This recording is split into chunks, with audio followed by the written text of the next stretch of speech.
leg locks at white belt.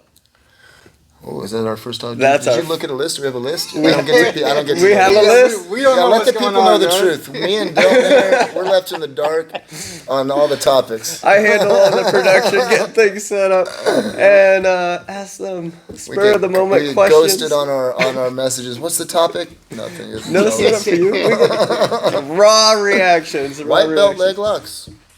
Yeah. So, the reason that this came up is in one of the groups that I'm in. He had said that he got a brown belt and never practiced leg locks, and all of a sudden he's in like a whole new world.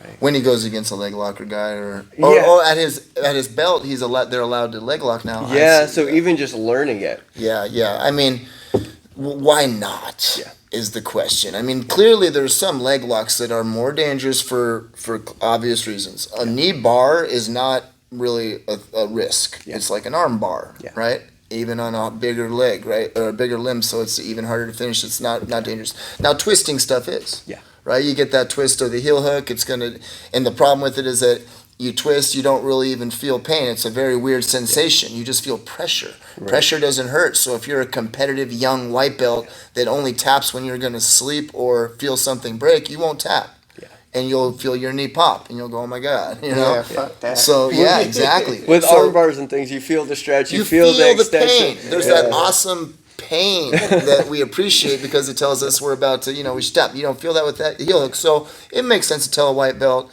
don't mess with heel hooks. But not don't learn them, right? Learn them for sure. In fact, how are they going to ever get good at them? Yeah, or this get guy control had over them, right? no experience with legs. Yeah, and I think that was probably more his gym than him. I don't think he made the conscious choice. No, it was to never definitely the learn gym. them. That's the way his a lot instructor ran it. You know how some gyms are, man.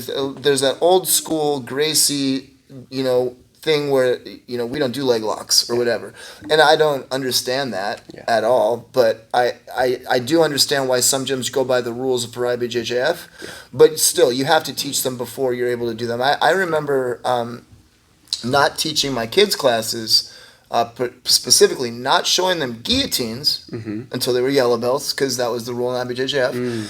And one day one of my kids, he was like a gray belt. He went and dropped in over at Dave Terrell School in NorCal. Got guillotined the life out of him. And he came back to me like, what was that voodoo they were doing to me? And I was like, oh man. And it just occurred to me like, why am I not teaching these kids guillotines? And that week I taught guillotines in my kids' classes.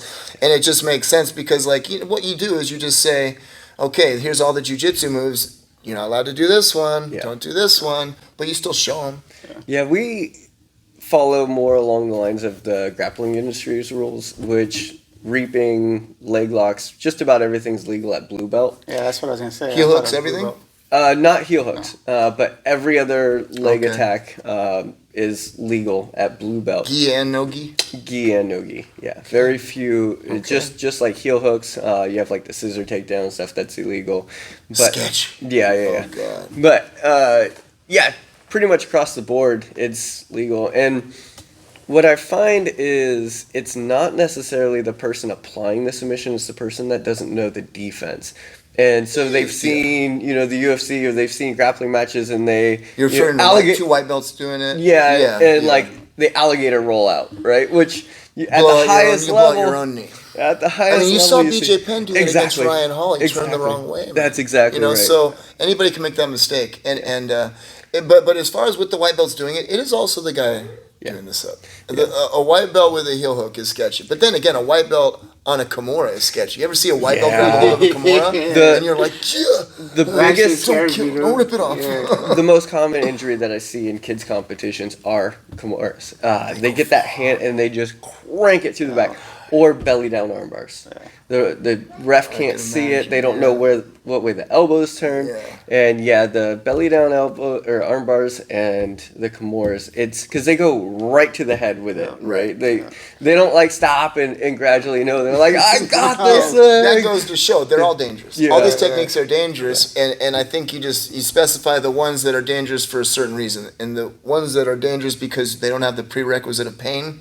Like, that's an important part. You need to feel that pain if you're a beginner. If you're not a beginner, you know the danger because you're of the scenario. You see, you're like, okay, I only got a couple options. Okay, tap, right? So I teach the guys from the beginning what a knee bar is, what a heel hook looks like, just so you're aware of the situation. Because you might be rolling and it's like, oh, he's got my leg, but I can just, flop out of this thing, and you've never been in a heel hook before. Right. And you don't realize that the other person is completely locked in on it or whatever, and so you should be aware of what it is, and then handle that. Yeah.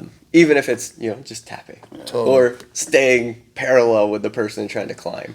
Yeah. I mean, the Kimuras are deadly, though, like, especially as white belt. Like, sketchy. Yeah. Like, when the bigger guys come in as white belts and we're doing Kimuras, I always tell them, I was like, hey, go slow. I'm going to tap early. Because if I don't do it, the bigger dudes are just fucking cranky. Right. The variance on people's flexibilities in their arms is huge also. There's people that are tapping before it's even behind their back. Yeah. And there's other ones, they're scratching the top of their head and they're just like, I'm good. You're like, you sure? Yeah, kids are Gumby. Yeah. Yeah, absolutely, man. I do feel like that if the person is experienced, like if it's a white belt rolling with an upper belt, and it's a good upper belt. Yeah. Everything is arranged, right? And we're talking about a good upper belt, and they got control over it. Then that white belt can pretty much spaz out, do everything wrong, and still not get hurt. Yeah. They really can. Yeah. Because I could have a heel hook on a person, and I could see them getting ready to turn the wrong way, and I can let go. Let go, yeah. I'll let go. Save you from yourself, bro. Yeah. Those are interesting moments, because I've had a few of those where I was in on a leg lock or a knee bar or whatever it is, and rotate a certain way. Like, bail, everything. You're letting go of this. Yeah, just disengage. And then it's just a teaching moment. Obviously, that's a teaching moment. You almost blew out your own knee there. Yeah. Knee bars are interesting. Just like an arm bar, it has to be away from the elbow. But the problem with knee bars is, and you don't really get that so much with the elbow because it can roll. Right. Knees don't really roll. So if the hips are on the outside of the knee, brutal. But that's a legit knee bar in high level competition. Are you familiar, because I got bad with anatomy, what is the ligament situation going on in our elbows, bro, compared to our knees? We got quite a few really important. In fact, all of them have a C that stands for crucial, right? Anterior crucial ligament, like they're all crucial. What do we got in here, ligament-wise? We got the same ones, or no? It's different. Right? So in our knee we have the whole patella, the kneecap, and everything. We don't have that in the elbow. Yep. We do have a little bit of a hook, and then you have like a fluid cap that actually is the buffer. It's like that what the bursa when you bust? Yeah, it's like an airbag in there basically. I busted my bursa sac before. Yeah. Usually that's what happens when the arm breaks, is it's going against that and it'll burst that sac. Okay. But you can blow out tendons, and there's a little bone that actually has a hook on it at the very end, and that's a stopping point also, and that can break off. Okay. And become an issue. But ligament wise, there's a lot more in here to pop. And snap, crackle, kneecaps. pop. Oh, thank you, buddy. So I can see, man. The legs are more sketchy. They're more sketchy to deal with, and it makes sense. You want to tell the white belts to go easy with them, but you gotta show them all the stuff, bro. You can swivel your elbow. You can't swivel your knee so much. That's true. It's weird. I mean, a little bit. The range is so much smaller, bro. Like the hitchhiker. Like you can go all the way to here to here, and I'm not doing that with my leg. No, not at all. Like the hitchhiker escape. You can do that, but you do that. Right. You can't do that with your knee, right? So if it's off to the side, there's no like turning and rolling through. Right. Yeah, I've popped my knee just drilling certain things, dude. Oh, I snap, crackle, and pop. Knees are the Getting worst. out of bed, dude. Yeah, Knees are the worst.